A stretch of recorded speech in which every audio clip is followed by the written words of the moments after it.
Now turn to Section 1. Section 1. You will hear a man talking to a woman about hiring a car. First, you have some time to look at questions 1 to 5.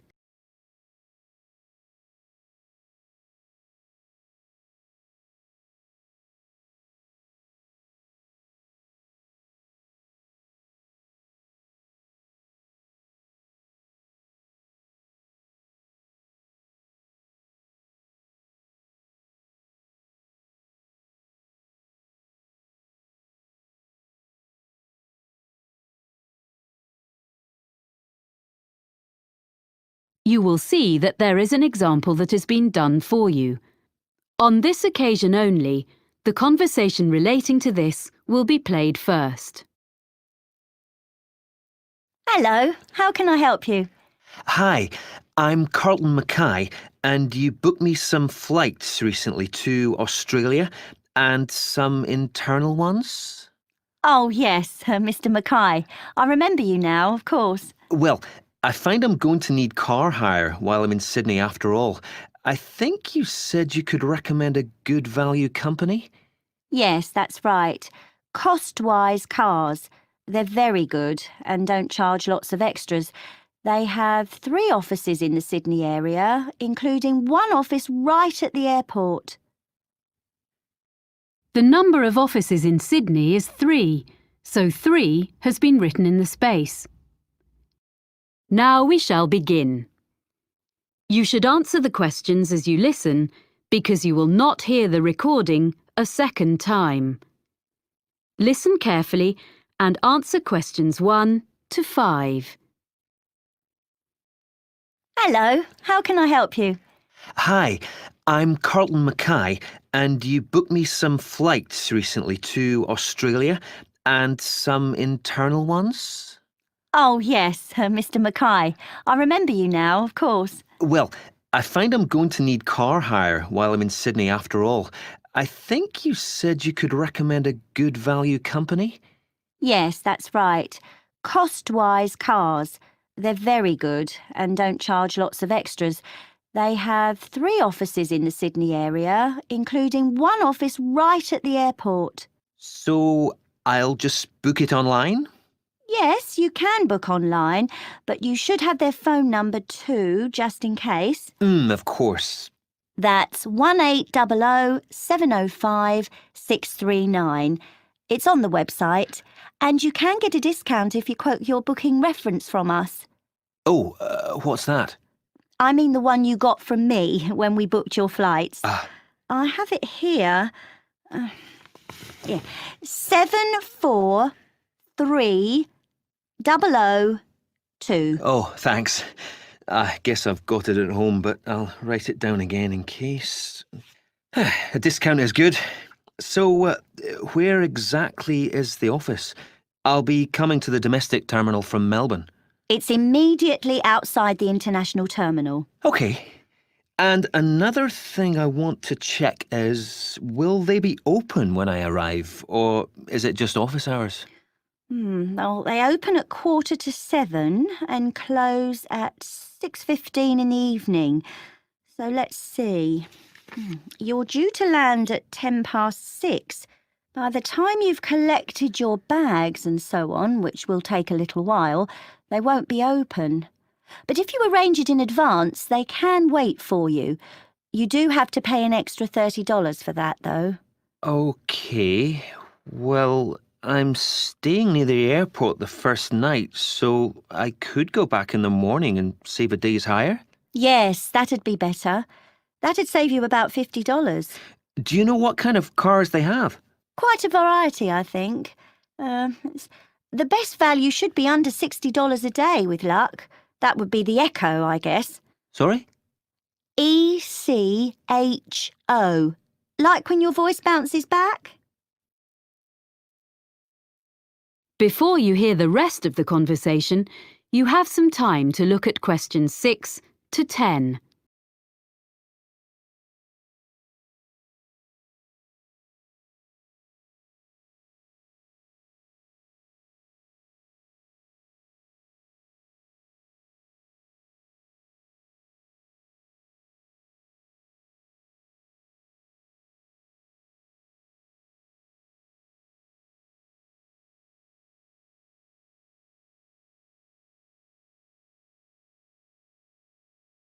Now listen and answer questions 6 to 10.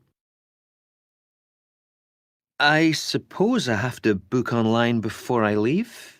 That's the best way. They won't deduct any charges until you finish with the car, but they do need your credit card number when you book, and of course they'll want to see your driving licence when you collect. How long will you need it? I'm in Sydney for 7 days. I'll only actually need to use it on 3 or 4 of those days, I hope, but I'll keep it for the whole week. I guess it's going to be a few $100s. Can you suggest anything I can do to keep the cost down? Oh, you get quite a big discount if you do less than 1,000 kilometres in the week. Oh, that's good. I don't suppose I will be driving that far, actually. But, oh yes, the other thing I should mention is the insurance. It's included in the price. Oh, that is good value then. Yes, but what you must remember is that it doesn't cover anything except the car, so you must be careful not to leave anything at all in it when you park, because your luggage isn't insured, even if it's out of sight, locked in the boot. Yeah, well, I think my travel policy will cover that, actually. Good. OK, and can I return the car outside office hours? My flight home is very early in the morning. Can I put the keys through the door or something? There's a secure box just outside the office on the pavement. You just drop the keys in there. Oh, good. And one other thing, you should remember to buy petrol before you leave it. If you don't drop the car back with a full tank, you get charged to fill it. I recommend you go to a supermarket before you go out to the airport. Thanks for the tip. Not at all. Do call in again if there's anything else I can help with. I will. Many thanks. That is the end of section 1. You now have half a minute to check your answers.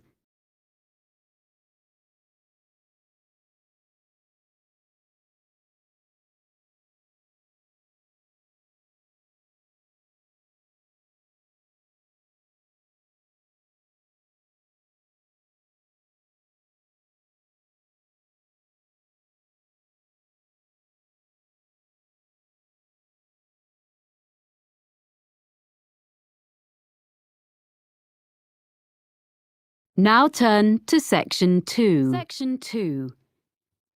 You will hear a speaker from the hotel industry addressing a group of young people about careers with her firm. First, you have some time to look at questions 11 to 15.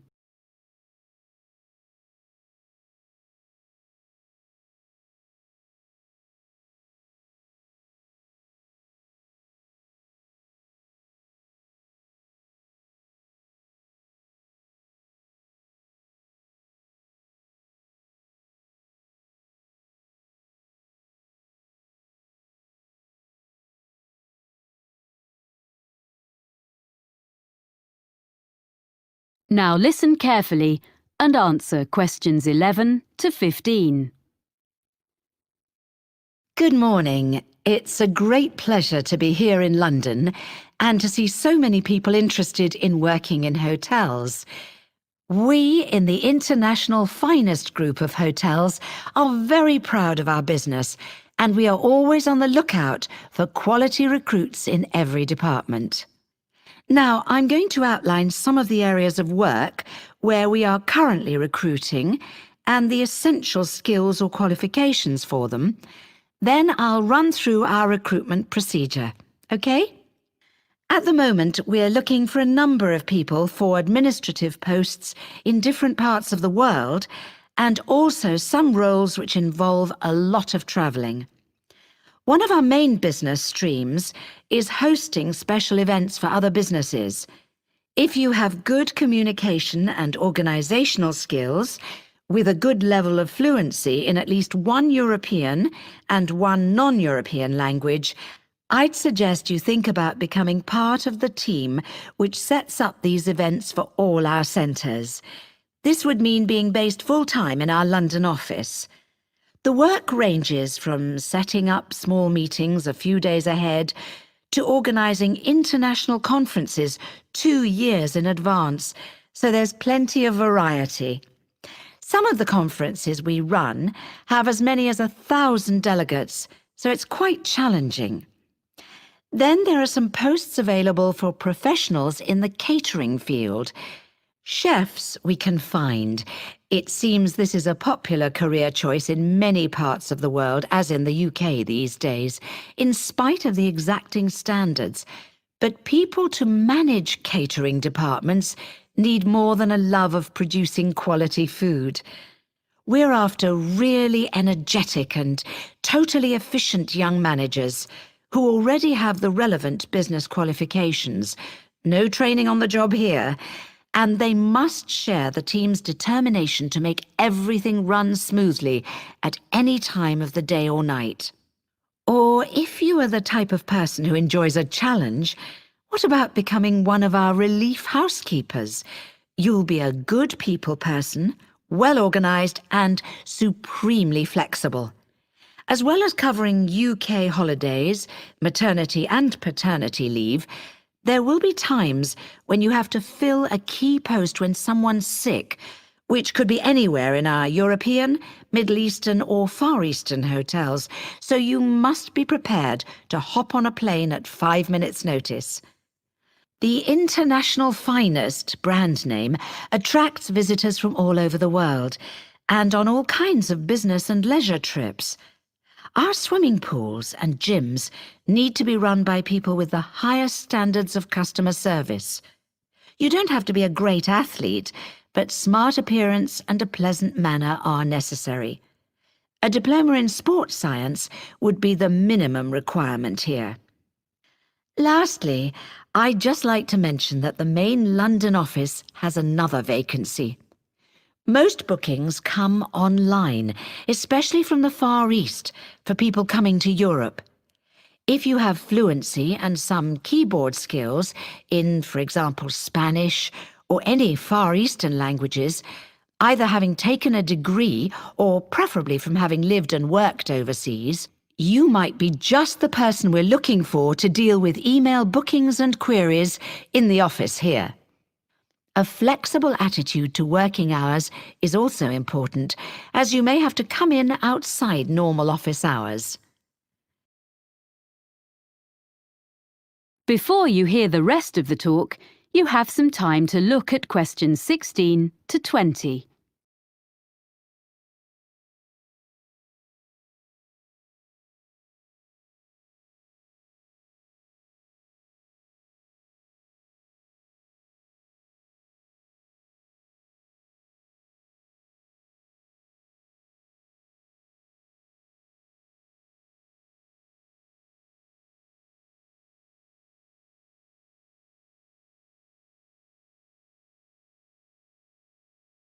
Now listen and answer questions 16 to 20.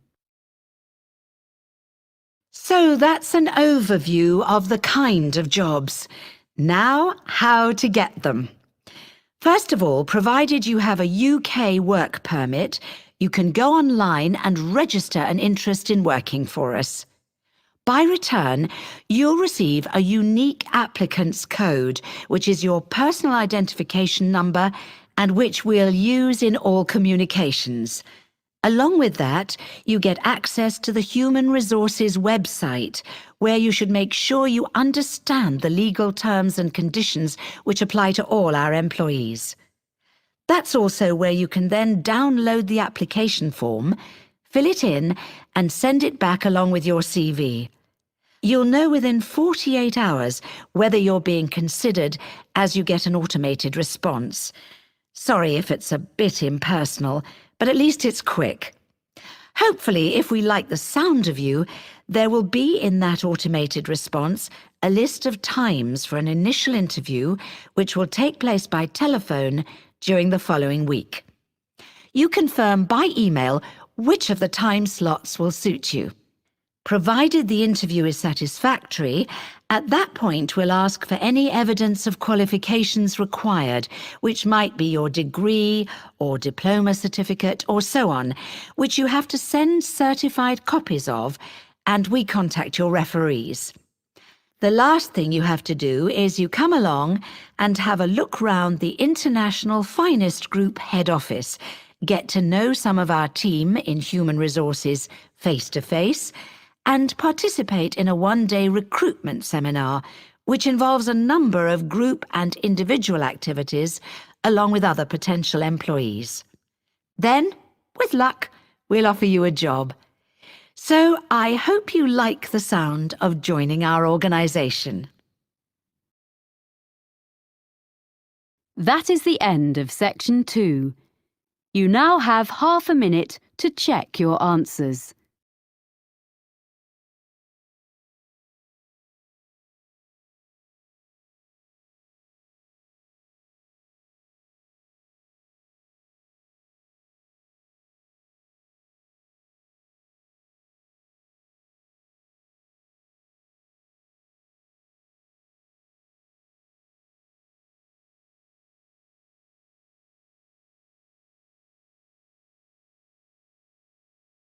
Now turn to section 3. Section 3.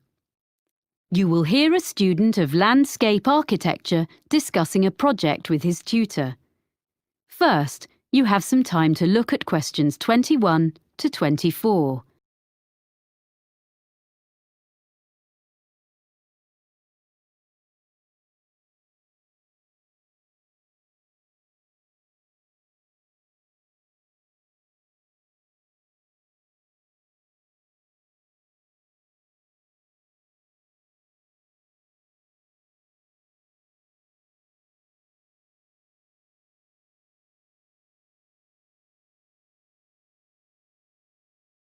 Now listen carefully and answer questions 21 to 24.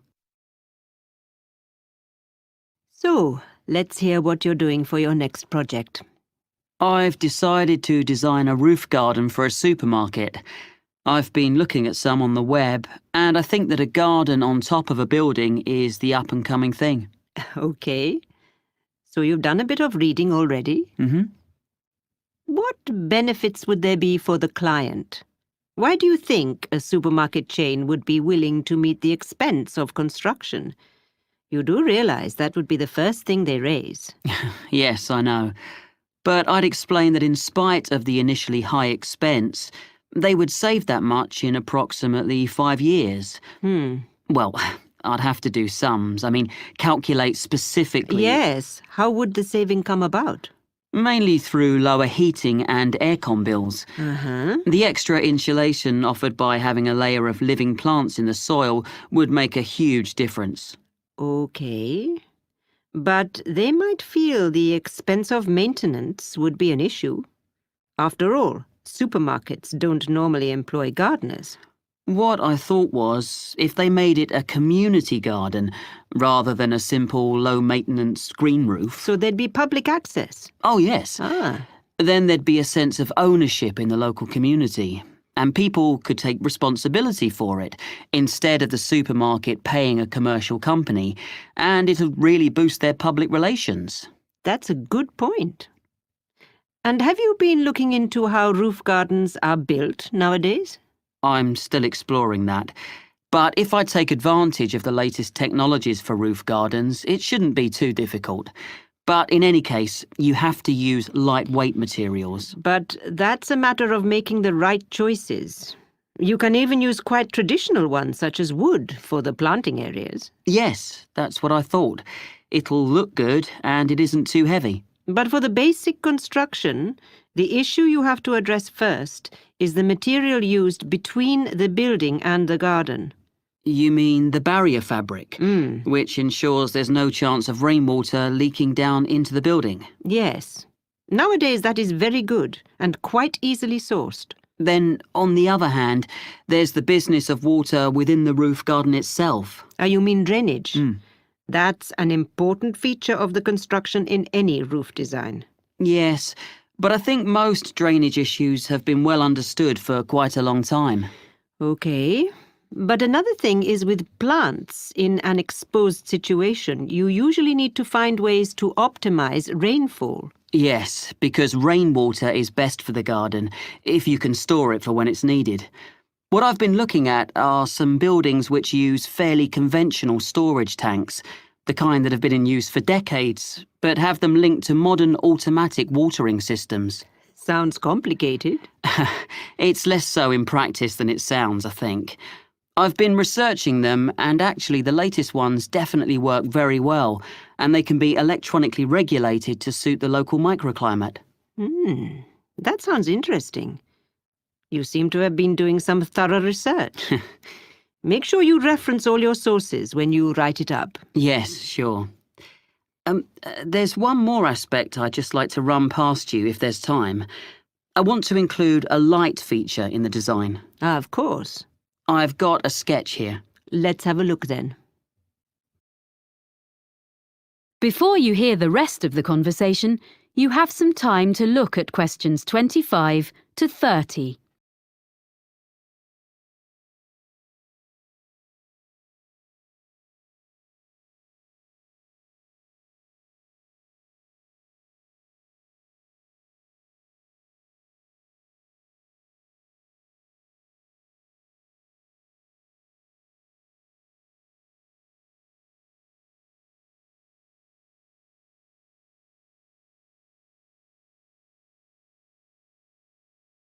Now listen and answer questions 25 to 30. Well, I was really impressed by something I saw on a roof in Cornwall, and I'd like to design something similar. You have an area of planting, and I'm thinking of installing this lighting in an area filled with low-growing evergreen shrubs. You'd have to have lights and things well away from anywhere children might be. But I can see this could be very effective, if a bit complicated. How would it work? On this drawing, this is a section view. You have this low wall on the right. Yes, that's it. This is just one element, and these areas would be repeated all round the planted area. I think this will probably be a wooden wall using reclaimed timbers with an angled ceramic top surface. Perhaps even ridge tiles, like they use on roofs? Ah, yes. That'd be just the sort of thing. And that'd make it weatherproof. And then the heavy-duty electric wiring comes up through the floor just outside the planted area and into the wall. Then it's brought through to a projector low in the side of the wall, and that sends a beam of light along the fibre optic cable. So there's no electricity in the actual lights. The fibre optic goes across the surface of the soil in the planting area. Yes, that's the beauty of it. The shrubs will soon grow to cover it up, of course. And then the cable goes past a wooden post, which is between the shrubs and can be a support for them as they grow bigger, and then runs up into each element of the installation. So the light beam is carried up to the top of each element and illuminates a kind of conical glass cap? I see. Is that the bit which would glow in the dark? Yes. And what's the cap supported on? Is it a wall? No, it's a slender acrylic rod, like the stem of a flower or mushroom, which the cable runs up inside of. Well, I'll be interested to see the final drawings. Oh, thank you. I'm looking forward to putting it all together. That is the end of section 3. You now have half a minute to check your answers.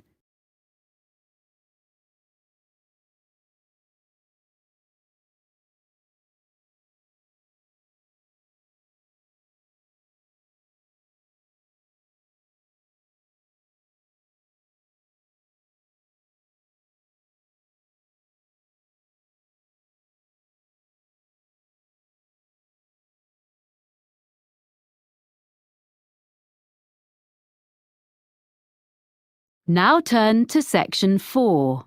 Section 4. You will hear a geography student giving a presentation about sand to fellow students.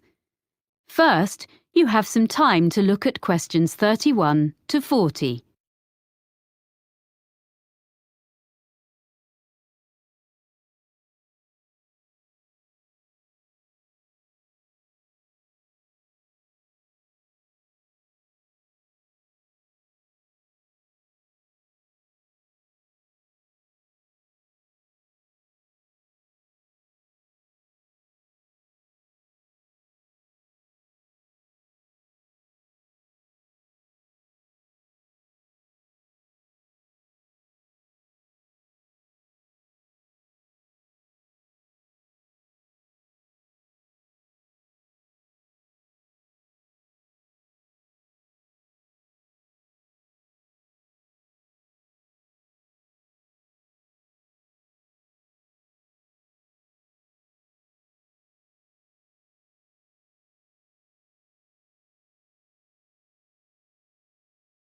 Now listen carefully and answer questions 31 to 40. First, I would like to tell you how the Argus computerized photography system has helped marine researchers. Then I shall talk a bit about sand collecting. Well, Argus is the system Dr. Rob Holman developed when he was working at a research pier on the coast of North Carolina about 20 years ago. This pier stretches out over the water, and it's the longest research pier in the world, with an observation tower on the end of it. The researchers there make precise measurements of how the sand moves about under the waves. This research is critical to the study of beach erosion in places where the coastline is being worn away. The Argus system helps to solve the difficulties encountered by these researchers. The system correlates the data from under the water with what Dr. Holman gets from his fixed camera, which is mounted above the water on the pier and uses time-lapse photography. Some of Dr. Holman's results have changed the way people understand how sand moves. To quote S. Jeffries Williams, a coastal geologist with the United States Geological Survey, the system is a critical piece of new technology. And the Argus system allows us to quantify and document visually the changes to the coast on a variety of different time frames. A lot of these take place when there is a storm, or at other times when it is difficult to have people out on the beach making observations and taking measurements. Up to now, Argus installations have been installed in places in Oregon, California, Hawaii, England, the Netherlands, Australia, New Zealand, Spain, Italy, and Brazil, as well as in North Carolina. Now, I'd like to introduce Dr. Holman's sand collection. He started collecting sand in the 1980s, and he still collects it now, even though he has around 1,000 samples. They come from his travels and from geologists and amateurs all over the world, and the collection includes sand from each continent, including Antarctica. People send him sand in envelopes, plastic bags, paper towels, and all sorts.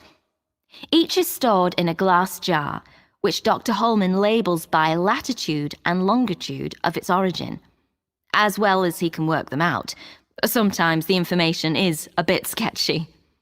Anyway, it's mainly geology students at the university who study his collection, and they can learn a lot from it. For instance, one set of tubes displays sand from the east coast of the US, so you can see that the sand gets lighter and finer from north to south. By the time a grain of sand eventually washes up on a beach in Florida, at the southern end of that journey, it has been battered by waves for a long time, so the grains are fine and rounded, because most of the time sand is not stationary on the beach.